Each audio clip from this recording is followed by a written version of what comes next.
ये बात तो गलत है। जैसा कि आपने देखा कि शेड के ऊपर अक्सर मामला क्या बनता है, जब भी शेड के ऊपर हम कुछ दीवारें बनाते हैं, पर्दा वगैरह डिज़ाइनदार बनाते हैं, या कोई भी दीवार तो ऑलरेडी बननी होती है शेड के ऊपर। तो जिस तरह आपने देखा, पहले ईंट का एक रदा लगाया हुआ है, उसके ऊपर 6 इंच कंक्रीट डाला हुआ है, उसके ऊपर सरिये खड़े किए हुए हैं। उस 6 इंच कंक्रीट में हमारा मकसद था उस जैंड को ख़त्म करना, जहाँ पे जोड़ है कंक्रीट और ईंट का। हमारा मकसद था इसे ख़त्म करना। अब वहाँ पे हमने एक एक ईंट का रदा लगा दिया। उसके बाद उसके ऊपर हम कंक्रीट डालें या ना डालें, कोरवाल बनाएं, सरिया डालें या ना डालें, कोई फ़र्क नहीं पड़ता, क्योंकि मेन इशू यही था कि हमने इसका जो जैंड है, जो लेंटर स्लैब का और ईंट का, इसे हमने ख़त्म करना था ताकि यहाँ पे दरार ना पड़े। तो चलिए बात को शुरू करते हैं। सबसे पहले अस्सलाम वालेकुम, मेरा नाम है मुमताज़ और मैं हूँ मिस्त्री, आपको पता है। आज का हमारा टॉपिक ये है, यहाँ पे हम गौर करते हैं। ये वाला शेड है हमारा, यहाँ से यहाँ तक और यहाँ तक। हो सकता है अगर यही शेड यहाँ से, अगर आपका कॉर्नर का प्लाट है तो यहाँ से ये यूं भी जा सकता है, या यहाँ से यूं भी जा सकता है। शेड के ऊपर जो दीवार बनाई जाती है, जाहिर सी बात है, अगर इसका इतना फ्रंट है तो इतनी होगी। अगर ये कॉर्नर पे होता तो ये सारे का सारा फ्रंट होता है इसका। अब इसकी हमने बनानी है दीवार, और हमें टेंशन ये है कि कुछ अरसे के बाद इसमें दरार पड़ जाएगी। ये आपका शक बिल्कुल दुरुस्त है। इसे हम ख़त्म कैसे कर सकते हैं? सबसे पहली बात, अगर हमारी गुंजाइश इतनी नहीं है, हम ज़्यादा पैसा नहीं लगा सकते, तो हम क्या करेंगे, जिधर हमारा शेड ख़त्म होता है यहाँ पे, इससे 3 इंच पीछे यहाँ पे हम दीवार बना देंगे ईंट की। ठीक है ना जी? 3 इंच या 4 इंच हम छोड़ देंगे, यहाँ पे हम दीवार बना देंगे। वो जो 3-4 इंच का पट्टा है, वो एंड पे मैं आपको एक तस्वीर दिखाऊंगा, उस पर आपने गौर करना है। वहाँ पे वीडियो रोक देनी है और गौर करना है आपने कि वो किस तरह बने हुए हैं। यहाँ पे 3 इंच पट्टा बन गया। अब यहाँ पे दरार नहीं आ सकती। क्यों? क्योंकि जब ये कॉर्नर पे आएगा ना, तो दरार तो यहाँ पे आएगी। जब हम 3 इंच से या 4 इंच पीछे चले गए तो यहाँ पे इसकी दरार बिल्कुल ही नहीं आती। ईंट का और कंक्रीट का कोई इंजीनियर आज तक जोड़ नहीं बना सका, और ना ही मेरे ख्याल में बन सकता है। आपने अक्सर देखा होगा, अगर आप किसी सरकारी इमारत को देखते हैं या किसी सरकारी इमारत में गुजरे हों जहाँ पे फ्रेम स्ट्रक्चर बना हुआ हो, फ्रेम स्ट्रक्चर बोलते हैं जिसके कॉलम लगे होते हैं, उसके अंदर जो पार्टीशन की जाती है ईंट की, जिधर जिधर कॉलम होगा या जिधर जिधर डाउन बीम होगा छत के साथ, वहाँ वहाँ पे आपको ग्रूव नज़र आएगा। क्यों? क्योंकि इसका जोड़ ख़त्म नहीं हो सकता। जिधर इसका जोड़ आएगा वहाँ पे दरार आ सकती है, तो वहाँ पे वो ग्रूव का निशान लगा देते हैं ताकि दरार पड़े तो वो ग्रूव के अंदर रह जाए, किसी को महसूस ना हो। इतना महसूस फिर भी होती है, मगर इतना नहीं।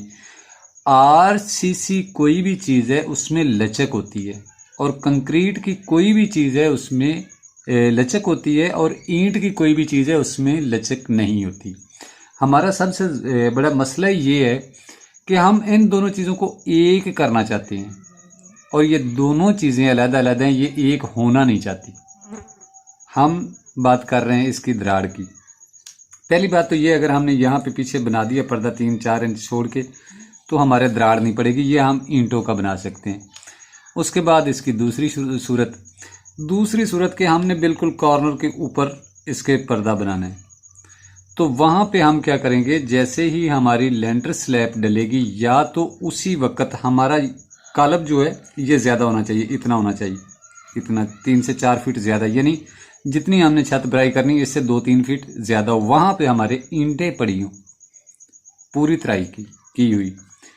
जैसे ये छत भरती जाए, हमारा लेंटर स्लैब जैसे जैसे इसकी भराई मुकम्मल होती जाए, अभी तार हो, पूरा तार हो, तो हम ये ईंटें उठाएं, इसमें एक रदा लगा दें, और कोशिश करें तेसी के साथ या किसी भी चीज़ के साथ उसे अच्छी तरह यूं ठोक दें कि वो कम से कम आधा इंच उस कंक्रीट में बैठ जाए, तब जाके आपका ये जॉइंट ख़त्म हो जाएगा। दूसरी बात, अब हमने वो किया नहीं, हमने छत की भराई कर दी, 10 दिन 5 दिन 2 दिन 4 दिन गुजर चुके हैं, लेंटर स्लैब खुशक हो चुका है। अब हमें क्या करना पड़ेगा, जहाँ जहाँ हमारा ये एरिया बनता है, यहाँ पे हमें हर एक 12 इंच के बाद सरिया खड़ा करना चाहिए। जितनी हम कोरवाल बनाना चाहते हैं, 3 फीट, 2 फीट, 1 फीट, 5 फीट, जितनी हम बनाना चाहते हैं, इसका हम लैप भी दे सकते हैं। इसको हम 3 फीट खड़ा कर देते हैं। अगर बाद में हमें 5 फीट चाहिए हो तो हर सरिये के साथ एक सरिया हम यूँ बांधते जाएंगे और इसके 5 फुट या 4 फुट जितना करना चाहें कर लेंगे। उसके साथ हर 1 फीट के बाद इस तरह उसकी लंबी लेंथें हम बांध देंगे, ताकि इसका जो प्रॉपर एक आरसीसी दीवार जिस तरह बनाई जाती है वैसे ही ये दीवार बन जाए, तो भी आपकी दरार नहीं पड़ेगी। अगर आप सोचते हैं कि लगाएं भी ईंटें, हो भी कॉर्नर पे, तो दरारें भी ना पड़े, ये हो नहीं सकता। अगर ये 2 काम आप कर लें, या तो जैसे ही आपकी भराई होती है छत की वैसे साथ ही इसका रदा लगवा दें। दूसरी बात, अगर आप यहाँ पे सरिये खड़े कर देते हैं हर एक 12 इंच के बाद, और उसके बाद इसकी यूं लेंथें बांध देते हैं, 12 बाई 12 पे कर लें।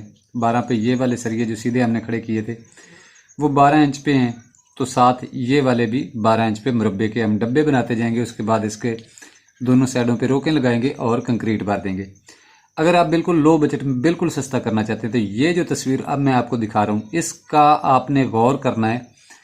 जिधर जिधर इसका शेड है उधर उधर नीचे की कहीं पे आपको सफ़ेद पट्टी नज़र आ रही है और कहीं पे आपको ब्लैक पट्टी नज़र आ रही है। ये पट्टी वो है जो 5 इंच लेंटर स्लैब है। इन्होंने पूरे के पूरे शेड, जिधर जिधर इनके शेड हैं वहाँ पे इन्होंने 3 इंच जगह ये 4 इंच छोड़ के पीछे चनाई लगाई हुई है, और ये जो सामने पट्टा है इसका कलर डिफरेंट कर दिया, तो खूबसूरती इसकी आपके सामने है। अल्लाह करे आपका घर इससे भी ज़्यादा खूबसूरत हो। तो उम्मीद है आज की हमारी छोटी सी ये काविश आप दोस्तों को अच्छी लगी होगी। अगर अच्छी लगी हो तो वीडियो को लाइक कर दें, चैनल को सब्सक्राइब कर दें। मिलते हैं किसी नेक्स्ट वीडियो में, तब तक के लिए अपने भाई को दीजिए इजाज़त। अल्लाह हाफ़िज़ नासर।